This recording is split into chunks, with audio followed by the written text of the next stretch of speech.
The new way has to do with how can you most directly perceive these hidden ways that we're frozen? And then how do you most effectively, for you, teach your nervous system that this place is easy breathing?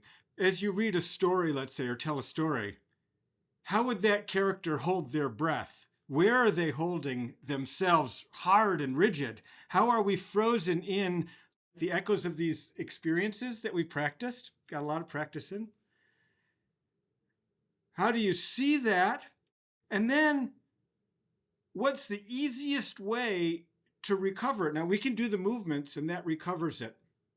Okay? We can do the movements and we can look at the body in this really simple way, like the staves of a barrel, like verticals, like swaths right, down the side, so this oblique, the front, the back. Then there's the diagonals.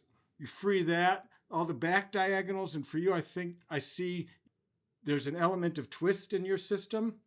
How do you get the brain to de-escalate not just the diagonal on one side that's holding you in the twist, but the hidden diagonal on the other side?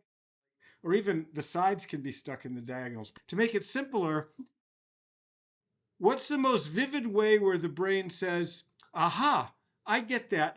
It's not just that I can move it and breathe it, but with the slightest impulse, the littlest sniff of a breath, it just says, yeah, that's a place that I breathe.